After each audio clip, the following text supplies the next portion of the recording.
சரி, நாம் இன்றைக்கி இந்த ரெசரெக்ஷன் சண்டேயில் நாம் எதை பார்க்க போகிறோம் என்று சொன்னால், யோவான் சுவிசேஷம் 20ஆம் அதிகாரம் ஒரு 3 குறிப்புகளை மட்டும் நான் சொல்ல விரும்புகிறேன். நீங்கள் வீட்டில் போய் டெவலப் பண்ணிக்கோங்க. இன்றைக்கி உயிர்த்தெழுந்த நாளில் நாம் கேட்க போகிற ஒரு சில வார்த்தைகள், ஒரு 3 காரியத்தை மட்டும் நான் சொல்லுகிறேன். உயிர்த்தெழுந்த நாள் காலையில் என்ன நடந்துச்சுன்னு நான் இவ்வளோ நேரம் சொன்னேன். வானத்திலேருந்து ஒரு தூதன் வந்து கல்லை புரட்டி தள்ளி அது மேலே ஏறி உட்காந்து, அதுக்கப்புறம் சீஷர்களை உள்ளே வந்து பாரு அப்படின்லாம் சொல்லி சவால்லாம் விட்டான். இதெல்லாம் காலையில் நடந்தது. சாயங்காலம் என்ன நடந்தது அதைத்தான் நாம் இன்றைக்கி செய்தியாக பார்க்க போகிறோம். யோவான் சுவிசேஷம் 20ஆம் அதிகாரம் 19வது வசனத்தை வாசியுங்கள்.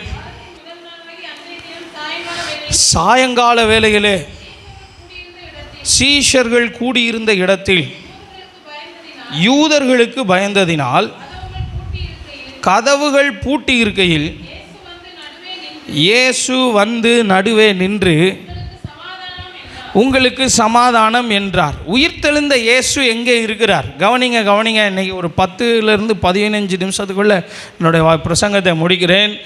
உயிர்த்தெழுந்த இயேசு எங்கே இருக்கிறார்? அவர் இங்கே இல்லை, உயிர்த்தெழுந்தார் என்று சொன்னானே தூதன், அவர் எங்கே இருக்கிறார்? முதல் குறிப்பு, என்னுடைய பிரசங்கத்தின் முதல் குறிப்பு, அந்த வசனம் இப்படி சொல்லப்பட்டிருக்கிறது, இயேசு வந்து நடுவே நின்று. உயிர்த்தெழுந்த இயேசு எங்கே இருக்கிறார்? நடுவே இருக்கிறார். ஆமேன்னு சொல்லுங்களேன். பக்கத்தில் இருக்கவங்க கையை பிடிச்சி சொல்லுங்கள், இயேசு உங்கள் நடுவில் இருக்கிறார். நல்லா சத்தமாக சொல்லுங்கள், இயேசு உங்கள் நடுவில் இருக்கிறார். உயிர்த்தெழுந்த இயேசு கல்லறைக்குள்ளே இல்லை, இயேசு நடுவே நிற்கிறார். அந்த வசனத்தை நன்றாக கவனித்தீர்கள் என்றால், சாயங்கால நேரம் சீஷர்கள் எல்லாரும் கதவை பூட்டிக்கிட்டு இருக்கிறாங்க. 11 சீஷரும் எப்படி இருக்காங்க? கதவை பூட்டி. இவங்கெல்லாம் ஒரு நாள் சேலஞ்ச் பண்ணாங்க, இயேசுவே ஒரு பெர்மிஷன் கொடுங்க, வானத்திலேருந்து அக்கினியை இறக்கி இந்த பட்டணத்தை காலி பண்ணிடுவோம் அப்படின்னு சொன்ன ஆட்கள் பயந்து போய் இருக்கிறாங்க. யாருக்கு பயப்படுகிறாங்களாம்? வசனம் சொல்லுது, யூதருக்கு பயந்ததினால். ஏன் யூதருக்கு பயப்படணும் அப்படின்னு சொன்னால், மத்தேயு சுவிசேஷம் 28ஆம் அதிகாரத்தில் இப்படி ஒரு காரியம் நடக்கிறது. நம்ம ஏற்கனவே வாசித்த பகுதி தான். 28ஆம் அதிகாரத்தில் 11-12 வசனங்களில் இப்படி எழுதப்பட்டிருக்கிறது, அவர்கள் போகையில் காவல் சேவகரில் சிலர் நகரத்துக்குள்ளே வந்து நடந்த யாவற்றையும் பிரதான ஆசாரியருக்கு என்ன செய்தார்கள்? அறிவித்தார்கள். இவர்கள் மூப்பரோட கூடி வந்து ஆலோசனை பண்ணி சேவகருக்கு வேண்டிய பணத்தை கொடுத்து, நாங்கள் நித்திரை பண்ணுகையில் அவனுடைய சீஷர்கள் ராத்திரியிலே வந்து அவனை களவாய் கொண்டு போய் விட்டார்கள் என்று சொல்லுங்கள். இப்போ என்ன நடக்கு? யூதர்கள் எல்லாரும் சேர்ந்து ஒரு பிளான் பண்ணிட்டாங்க. என்ன பிளானு? காவலாளர்களை பார்த்து சொல்கிறாங்க, போலீஸ்காரங்கிட்ட, நீங்கள் எல்லாம் ஒன்று செய்யுங்க, நாங்கள் தூங்கிட்டோம், டியூட்டியில் தூங்கினதே தப்பு, ஏன்னா அதுக்கே அவங்க மேலே ஆக்ஷன் எடுக்கணும். நாங்கள் அசந்து தூங்கிட்டோம், தெரியாமல் தூங்கிட்டோம், கண்ணை மட்டும் மூடிட்டோம். மூடின நேரத்தில் வந்து சீஷர்கள் களவாடிட்டு போயிட்டாங்க. களவாடிட்டு போனதுனால இந்த இயேசு உயிர்த்தெழுந்தாருன்னு சொல்கிறாங்க. இது ஒருவேளை ஜனங்களுக்கு தெரிய வந்தால் நாங்கள் என்ன செய்வோம்? உங்களை தப்பு வைப்போம். 14வது வசனத்தை பாருங்கள். இது தேசாதிபதிக்கு கேள்வியானால் நாங்கள் அவரை சம்மதப்படுத்தி உங்களை என்ன செய்வோம்? இந்த யூதர்கள்ட்ட என்னெல்லாம் இருக்குதுன்னு சொல்கிறேன், கவனிங்க. ஏன் இந்த சீஷர்கள் யூதர்களுக்கு பயந்தாங்கன்னா, யூதர்கள்ட்ட வேண்டிய பணம் இருக்குது. என்ன இருக்குது? பணம், மணி பவர் இருக்கே, அது இன்றைக்கும் செயல்படுகிறது. பணம் எங்கே வரைக்கும் பாயும்? பாதாளம் வரைக்கும் பாயும். பணம் தான் நினைத்ததெல்லாம் முடிக்கும். செல்வத்தை வைத்திருக்கிறவனுக்கு அது அரணான பட்டணம் அப்படின்னு வசனம் சொல்லுது. பணத்தை வச்சு இந்த காவல் சேவகர்களுக்கு பணத்தை கொடுத்து பொய் சொல்கிறாங்க. அவனும் பொய் சொல்கிறான். ஆமாம், சீஷர்கள் வந்து என்ன செஞ்சிட்டாங்க? களவாடி கொண்டு போயிட்டாங்க. பணம் பவர். ரெண்டாவது, இந்த யூதர்கள்ட்ட என்ன பவர் இருக்குது? தேசாதிபதியே இவங்க கையில் தான் இருக்கிறார். ஏன்னா இவங்க தான் மெஜாரிட்டி, ஓட்டு போடணுமே. இவங்க ஓட்டு போட்டால் தான் அவர் ஜெயிப்பார். நாங்கள் சொல்கிற ஆள் தான் அடுத்த சிஎம். அதனால் ஒழுங்கு மரியாதைக்கு நாங்கள் சொல்கிறத கேளு. ஏன்னா நாங்கள் சொல்கிற ஆள் தான் பிஎம். ஏன்னா நாங்கள் தான் நாக்பூர்காரவங்க, நாங்கள் என்ன சொல்கிறோமோ அதுதான் நடக்கும், அதனால் நாங்கள் சொல்கிறத கேளு அப்படின்னு சொல்லி அவங்ககிட்ட பண பவர் இருக்குது. அடுத்து என்ன இருக்குது? கவர்மெண்ட்டே அவங்க கையில் தான் இருக்குது. யூதர்களுக்கு பயம் வந்து, யூதர்களுக்கு குறித்த பயம் சீஷர்களுக்கு வந்துருச்சு. இவங்க எத்தனை பேர்? வெறும் 11 பேர். யூதர்கள் எத்தனை பேர்? எண்ணிக்கைக்கு அடங்காத ஜனங்கள் முன்னாடி நிற்கிறாங்க. நம்ம யார்? மைனாரிட்டி. அவங்க யார்? மெஜாரிட்டி. ஏன்னா நான் சொல்கிறது புரியுதா? நான் 2 சைடாக பேசிக்கிட்டு இருக்கேன், சரியா? நம்ம மைனாரிட்டி, நம்ம கொஞ்சம் பேர், 11 பேர் கதவெல்லாம் போட்டு வீட்டுக்குள்ளே உட்காந்து ஆராதனை பண்ணு, வெளியே சத்தம் போகக்கூடாது. இன்றைக்கி இந்தியாவில் இருக்கிற நிறைய சர்ச்சஸில் கதவெல்லாம் பூட்டிடுச்சு, வீட்டுக்குள்ளே உட்காந்து அமைதி ஆராதிக்கிறாங்க. ஏன்னா எதிராளிகிட்ட பணம் இருக்கிறது, கவர்மெண்ட்டே அவன் கையில் தான் இருக்குது. இன்னும் சொல்லப்போனால் அவன் நினச்சதெல்லாம் நடத்துவான், அவன் நினச்சதெல்லாம் செய்வான். இந்த பயம் சீஷர்களுக்குள்ளே வந்துருச்சு. இயேசுவை எப்படி கொலை செஞ்சாங்க? இவர் தேச துரோகி அப்படின்னு சொல்லி கொலை செஞ்சாங்க. கொலை செய்யப்பட்டவருடைய சரீரத்தை சீஷர்கள் தூக்கிட்டு போயிட்டாங்க. இப்போ இவங்க மேலே கேஸ் வந்துருச்சு, சார்ஜ் இவங்க மேலே வந்துருச்சு. சார்ஜ் ஷீட்டை இன்னும் ஸ்ட்ராங்காக எழுதியாச்சு. 11 பேரும் சேர்ந்து என்ன செஞ்சுருக்காங்க தெரியுமா? ஊருக்குள்ளே என்ன பேசுகிறாங்க கேளுங்க. 11 பயலுவ இயேசு கூட இருந்தாங்களே, இந்த 11 பயலுவலும் சேர்ந்து, அதுதான் அந்த அப்பம் கொடுத்தாங்கல்ல நம்மளுக்கு, 5 அப்பம் 2 மீனை வச்சு, அவங்க இயேசுவோடைய சரீரத்தை தூக்கிட்டு போயிட்டு சொல்கிறாங்க உயிர்த்தெழுந்தாருன்னு. ஃப்ராடு பண்ணுறாங்க. இந்த பயம் சீஷர்களுக்கு வந்துருச்சு. சீஷர்கள் காலையில் போய் கல்லறைக்குள்ளே பார்த்துட்டு வந்தாங்க. சில பெண்கள் வந்து சொல்கிறாங்க, அண்ணே அண்ணே அண்ணே இயேசு உயிரோடு வந்துட்டார், அவர் என்னைய பார்த்தாரு. மகத்தில் நான் மரியாதை சொல்லியிருப்பா, என்னையும் பார்த்தாரு. கிளையோப்பா மரியாதை சொல்லியிருப்பா, எங்களை பார்த்தாரு, வாழ்கன்னு சொன்னார், கையை காட்டினார், சீசர்கள்ட்ட போய் சொல்லுன்னாரு. ஆனால் நம்பிக்கை வரல, பயம்தான் வந்துருச்சு. பயந்து போய் கதவை பூட்டி கொண்டு வீட்டுக்குள்ளே இருக்கிறார்கள். அவர்களுடைய சூழ்நிலை என்ன என்பதை நான் சொல்லுகிறேன். Situation beyond their control. அவர்களுடைய சூழ்நிலை அவர்கள் கைக்குள் இல்லை. சில நேரங்களிலே நம்முடைய சூழ்நிலை நம்முடைய கைக்குள் இருக்காது. அந்த சூழ்நிலை உங்கள் கையை விட்டு போகும்போது நீங்கள் நினைக்கலாம், இயேசு எங்கே போயிட்டார், இயேசு வந்திருக்கலாமே, அவளுக்கு காட்சி கொடுத்தாரு, இவளுக்கு காட்சி கொடுத்தாரு, அந்த பொம்பளையை பார்த்தாரு, இந்த பொம்பளையை பார்த்தாரு, 3 வருஷமாக என்னை கூடவே வச்சுருந்தாரு, ஒரு வெட்டு பார்த்துட்டு போனாரா? இயேசு நடுவே வந்து நின்றார். ஒரு அல்லேலூயா சொல்லுங்களேன். இன்றைக்கி காலையில் நீங்கள் ஒரு வேளை இப்படி இருக்கலாம், உங்களுடைய சூழ்நிலை உங்கள் கையை விட்டு மீறி போனதா? உங்களுக்கு விரோதமாக பணபலம் செயல்படுகிறதா? உங்களுக்கு விரோதமாக அதிகார பலம் செயல்படுகிறதா? உங்களுடைய சூழ்நிலையை உங்களால் கண்ட்ரோல் பண்ண முடியலையா? அஃப்கோர்ஸ் வி கேனாட் கண்ட்ரோல், நம்மளால் அதை கண்ட்ரோல் பண்ண முடியாது. பட் இயேசு கிறிஸ்து, உயிர்த்தெழுந்த இயேசு கிறிஸ்து நடுவே வந்து நிற்பார். ஆமேன்னு சொல்லுங்களேன். எத்தனை பேர் விசுவாசிக்கிறீங்க? நான் அந்த சூழ்நிலையை விசுவாசிக்கிறேன். உண்மையிலேயே என்னுடைய சூழ்நிலை situation beyond my control. I want to expect Jesus come in my myths. என்னுடைய மத்தியிலே இயேசு வர வேண்டும் என்று நான் விரும்புகிறேன். இயேசு வந்து நடுவே நின்று என்ன சொல்லுகிறாராம்? உங்களுக்கு சமாதானம். அல்லேலூயா சொல்லுங்களேன். இயேசு நம்முடைய சர்ச்சுக்கு நடுவில் வருவார், உங்கள் வீட்டுக்கு நடுவில் வருவார், உங்கள் வாழ்க்கையின் நடுவில் வருவார். எப்பெல்லாம் நீங்கள் ஃபீல் பண்ணுறீங்களோ சிச்சுவேஷன் பியாண்ட் மை கண்ட்ரோல், இயேசு நடுவே வந்து நின்று சொல்லுவார், உனக்கு சமாதானம். ஆமென் சொல்லுங்களேன்.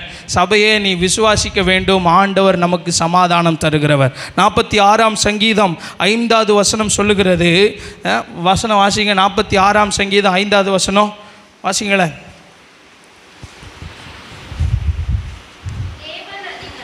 தேவன் அதன் நடுவில் இருக்கிறார், அது அசையாது. 1வது வசனம் 2வது வசனம் இப்படி சொல்லுகிறது, தேவன் நமக்கு அடைக்கலமும் பெலனும் ஆபத்து காலத்தில் அனுகூலமான துணையுமானவர், ஆகையால் பூமி நிலை மாறினாலும், அடுத்து மலைகள் நடு சமுத்திரத்தில் சாய்ந்து போனாலும், அடுத்து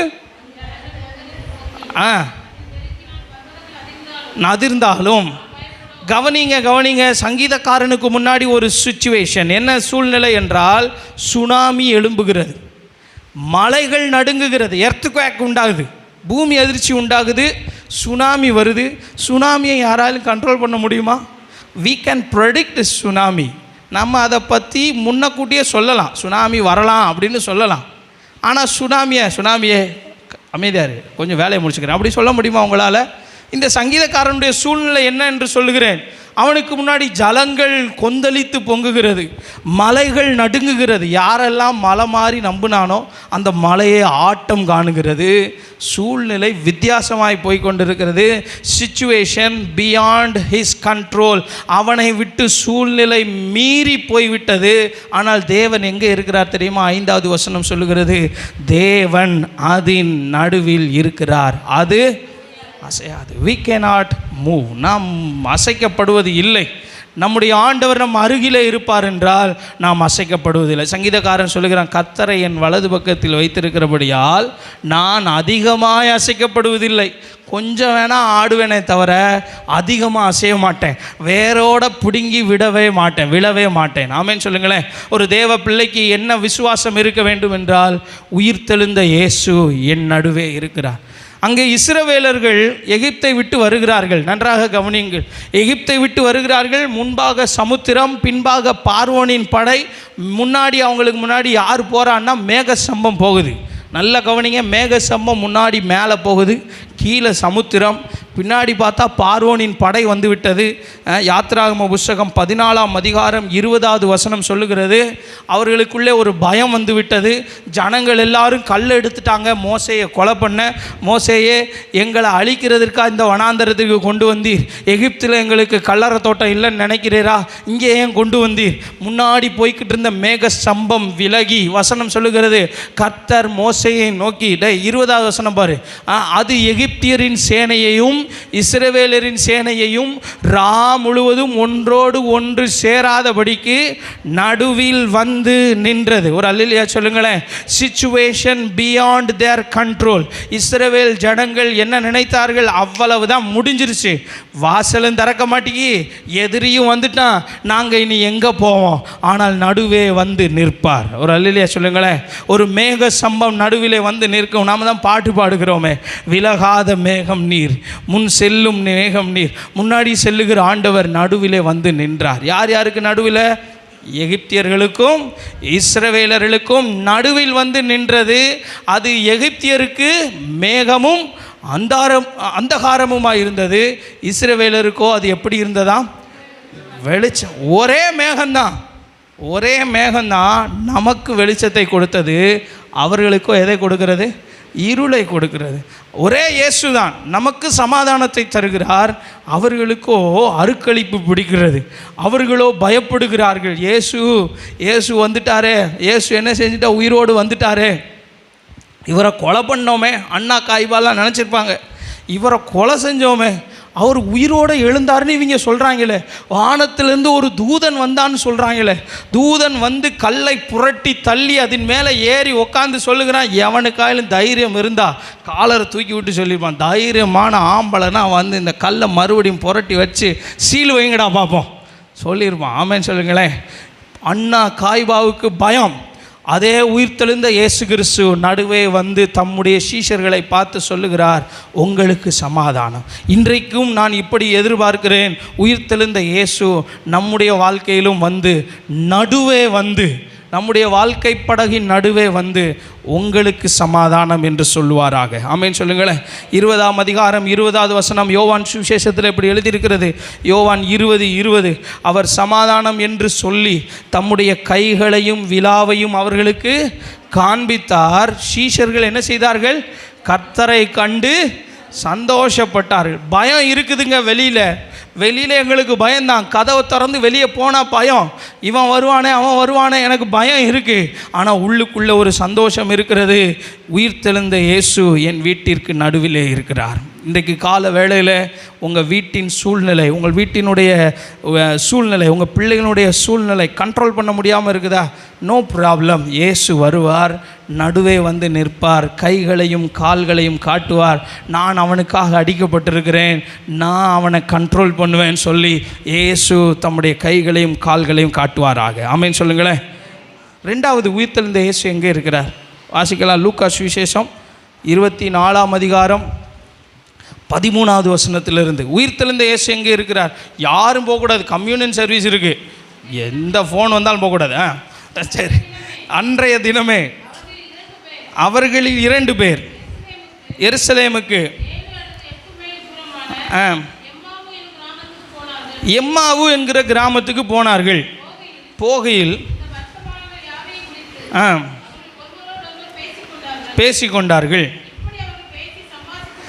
இப்படி அவர்கள் பேசி சம்பாஷித்து கொண்டிருக்கையில் இயேசு தாமே சேர்ந்து, 2வது உயிர்த்தெழுந்த இயேசு எங்கே இருக்கிறார் தெரியுமா? முதல்ல உயிர்த்தெழுந்த இயேசு நமக்கு நடுவே இருக்கிறார். 2வது உயிர்த்தெழுந்த இயேசு நம்ம பக்கத்திலே இருக்கிறார். ஆமேன்னு சொல்லுங்களேன்.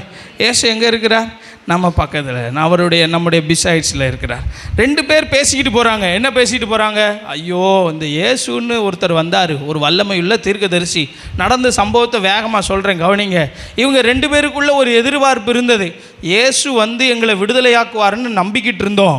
அந்த வசனத்தை பார்த்தீங்கன்னா 21 எழுதியிருக்கு, அவரே இஸ்ரவேலை மீட்டு ரட்சிப்பார் என்று நாங்கள் நம்பியிருந்தோம். ஆனால் இவைகள் சம்பவித்து என்ன ஆகிறது? 3. நாங்கள் ஒன்றை நம்பிக்கிட்டு இருந்தோம். எங்கள் நம்பிக்கையை இந்த யூத பயலுவெல்லாம் சேர்ந்து கொலை பண்ணி நம்பிக்கையை கல்லறைக்குள்ளே வச்சிட்டாங்க. எங்கள் நம்பிக்கைகள் எல்லாம் இப்போ எங்கே இருக்குது? கல்லறைக்குள்ளே இருக்குது. எங்கள் வேலையை பார்க்க நாங்கள் போகிறோம், திரும்ப போகிறோம். நம்பிக்கை ஏமாற்றம் அளித்த போது இயேசு கூட வந்து நிற்கிறார். ஒரு அல்லேலூயா சொல்லுங்களேன். உங்கள் நம்பிக்கை எப்பயாயிலும் ஏமாற்றம் அளிச்சிருக்குதா? நீங்கள் ஏதாயிலும் ஒரு காரியத்திற்காக ட்ரை பண்ணி அது நடக்காமல் ஏமாற்றம் தரும்போது இயேசு எங்கேயோ தூரத்தில் இல்லை, இயேசு உங்கள் பக்கத்தில் தான் இருக்கிறார். ஆமேன்னு சொல்லுங்களேன். பக்கத்தில் இருக்கிறவங்கள பார்த்து சொல்லுங்கள், இயேசு உங்கள் பக்கத்தில் இருக்கிறார். இயேசு உங்கள் பக்கத்தில். ஆமேன். இயேசு நம்முடைய பக்கத்தில் இருக்கார். ஏன்னா அடிக்கடி பேசணும், இல்லைனா நீங்கள் உங்கள் கண்கள் எல்லாம் நித்திரை மயக்கம் ஆகிடுமோன்னு பயமாக இருக்குது எனக்கு. சரியா? இயேசு நம்முடைய பக்கத்தில் தான் இருக்கிறார். பேதுரு என்கிற ஒருவன் இருந்தான். ராத்திரி முழுக்க வலையை போட்டான். மீன் பிடிக்க ட்ரை பண்ணுறான், மீனே பிடிக்கலை. பிரயாசப்பட்டான், ஒன்றுமே அகப்படவில்லை. வசனம் சொல்லுது, அவனுடைய நம்பிக்கை எல்லாம் ஏமாந்து போனது. இயேசு எங்கேயோ தூரத்தில் இல்லை, இயேசு வந்து அவன் பக்கத்தில் நின்று சொன்னார், இன்னும் கொஞ்சம் தள்ளி போடு. உயிர் தெளிந்த இயேசு எங்கே இருக்கிறார் தெரியுமா? நம்ம கூடவே இருக்கிறார். எதற்காக கூடவே இருக்கிறார்? உங்கள் துக்கத்தை மாற்றுவதற்காக கூட இருக்கிறார். 2 பேர் பேசிட்டு போகிறாங்க. சாயங்காலம் எம்மாவு ஊருக்கு போகிறாங்க. 7 அல்லது 8 மைல் தூரத்துக்கு போகிறாங்க. ஒரு 12 கிலோமீட்டர் தூரம் நடந்தே போகிறாங்க. அந்த நாட்களில் வெஹிக்கிள் இல்லை. நடந்து போகும்போது இயேசு அவங்க கூட போய், என்னப்பா துக்கமாக இருக்கீங்க, உங்கள் முகம் ஏன் ஒரு மாதிரி லம்பாவாக இருக்குது? லம்பான்னா ஹிந்தியில் உங்கள் முகம் ஏன் ரொம்ப தொங்கி போயிருக்கு? ரியா, எஸ், தொங்கி போயிருக்கு. நீங்கள் வந்து ஏன் கவலையாக இருக்கிறீங்க அப்படின்னோடனே அவங்க சொல்கிறாங்க, உங்களுக்கு தெரியாதா, நீ எந்த ஊருக்காரன், நடந்ததெல்லாம் தெரியாதா, ஊரில் ஒரு ஆளை கொலையே பண்ணாங்க, நடந்தது தெரியாத மாதிரி நீ வாட்டுக்கு போகிறாரு அப்படின்ன உடனே இயேசு பேசுகிறாரு, மேசியா இப்படி தான் வருவார், வந்து ஜீவனை விடுவார். இந்த வசனங்கள் எல்லாம் சொல்லி காட்டுறாரு. அவங்க ஊர் வந்துருச்சு. இயேசு என்ன செஞ்சார் தெரியுமா? சரி, நான் என் வீட்டுக்கு போயிட்டு வரேன் அப்படி சொல்லி 28வது வசனம் சொல்லுது, அத்தருணத்திலே தாங்கள் போகிற கிராமத்துக்கு சமீபமானார்கள். அப்பொழுது அவர் அப்புறம் போகிறவர் போல என்ன செய்தாராம்? சரி, நீங்கள் உங்கள் வீட்டுக்கு போயிட்டு வாங்க, நான் எங்கள் வீட்டுக்கு போயிட்டு வரேன்னு இயேசு அவராக போகிறார். இவங்க என்ன செய்கிறாங்க? இருட்டாயிருச்சியா, அப்பு வாரோம், வீட்டில் வந்து தங்கி இருந்துட்டு போகிறோன்னே. மதுரைக்காரங்க சொல்லுவாங்க, இல்லை அப்பு வாரோம், இங்கே வீட்டில் வந்து தங்கிட்டு காலையில் போங்க. மதுரைக்காரங்க ரொம்ப பாசமானவங்க. ஏன்னா மதுரை பாட்டியெல்லாம் பார்த்திங்கன்னா ரொம்ப பாசம். ஐயா கால ஒரு பாட்டியம்மா இங்கே கீரை வைக்க வரும், என்னை பார்த்து ரொம்ப பாசமாக பேசும். எனக்கு ரொம்ப சந்தோஷமாக இருக்கும். கீரை வாங்கு அப்படிங்கும். கீரை வாங்குறதுக்காகவே பாட்டி வந்து என்னென்னா பாசமாக பேசும். இங்கே கவனிங்க, இயேசுகிட்ட அவங்க சொல்கிறாங்க, எங்கள் வீட்டுக்கு வந்து தங்கிடுங்க. உள்ளே போய் தங்கி இருக்கிறார். அப்பொழுது இயேசு என்ன செய்கிறார்? பந்தி இருக்கிறாங்க. சாப்பிடும்போது அப்பத்தை எடுத்து பிட்டு ஆசீர்வதித்து அதை அவர்களுக்கு என்ன செய்தாரா? கொடுத்தார். அது வரைக்கும் இவங்களுக்கு கண்ணு தெரியல. வசனம் சொல்லுது, அப்பத்தை எடுத்து இயேசு பிச்ச போது அவங்க கண்ணு திறந்துருச்சு. என்னத்தை பார்த்துருப்பாங்க? அவர் கையில் இருந்த காயத்தை பார்த்துருப்பாங்க ஒருவேளை. ஆமென் சொல்லுங்களேன். அவர்களுடைய நம்பிக்கைகளை உயிர்ப்பித்தார். உடனே அவர்கள் கண்களுக்கு மறைவாக போனார். வசனம் சொல்லுது, 32வது வசனம், வசனத்தை வாசிங்களேன். அப்பொழுது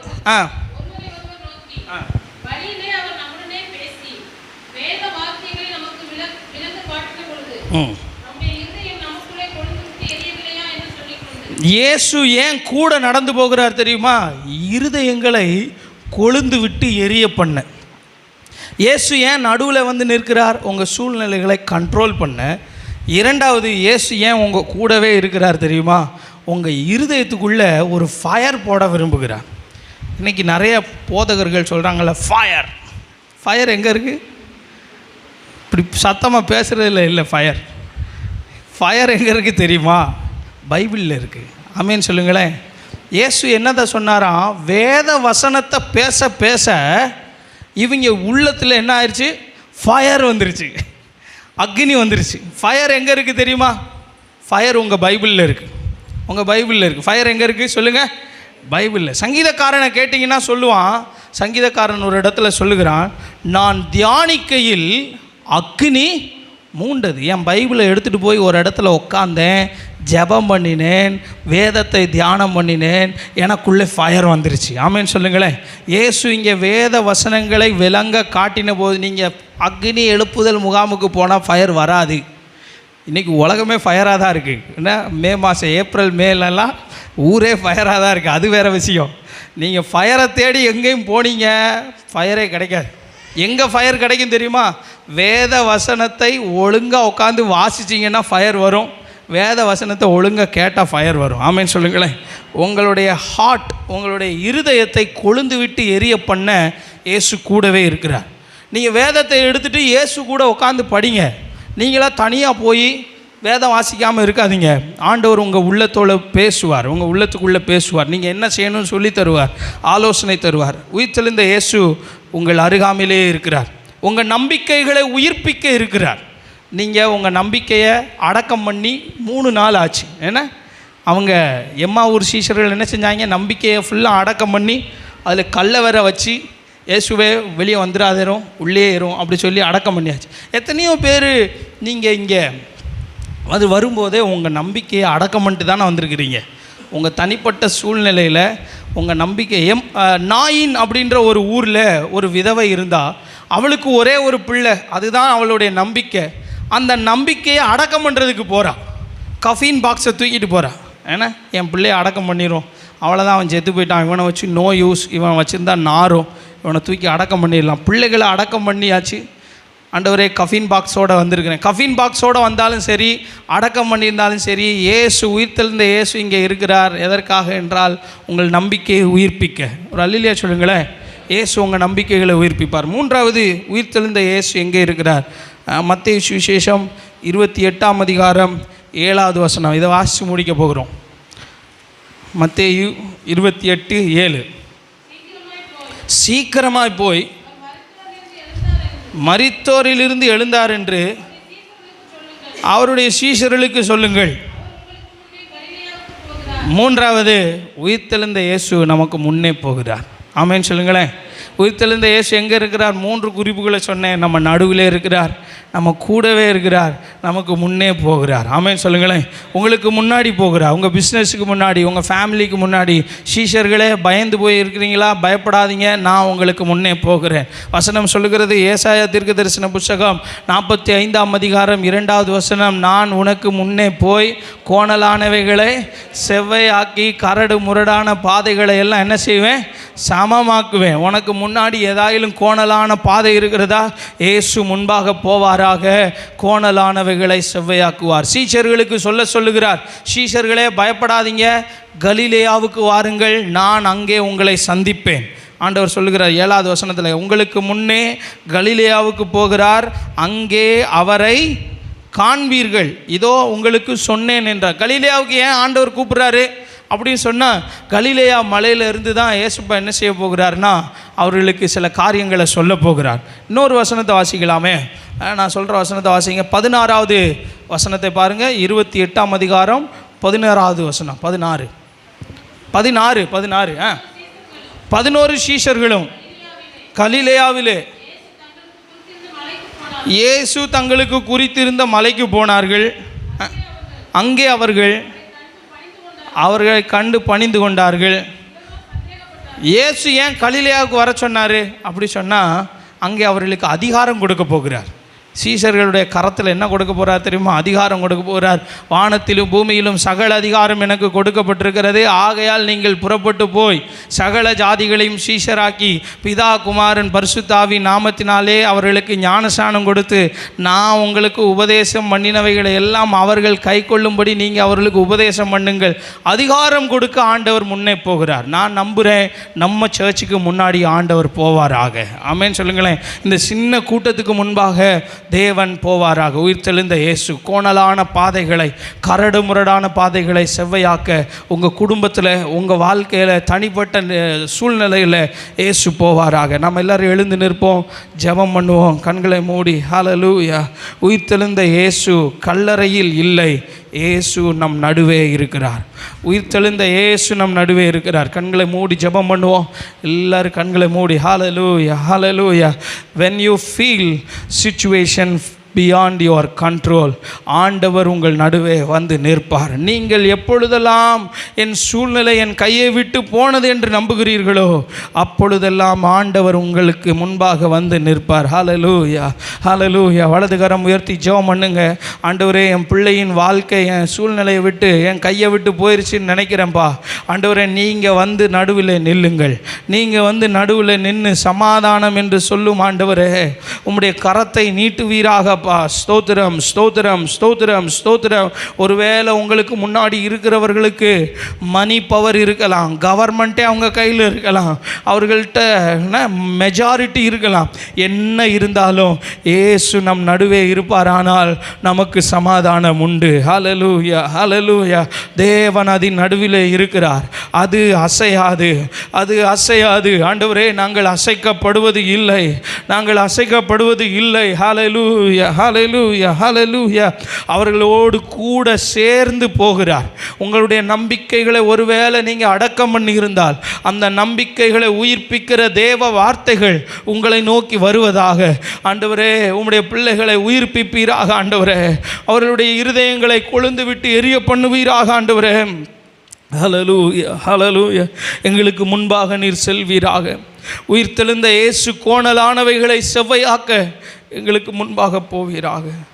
உயிர்த்தெழுந்த இயேசுவே, இந்த கால வேளையில் ஜெபத்தில் வந்து கலந்து கொண்ட பிள்ளைகளை ஆசீர்வதியும், நடத்தும். முன்பாக நீர் போங்க.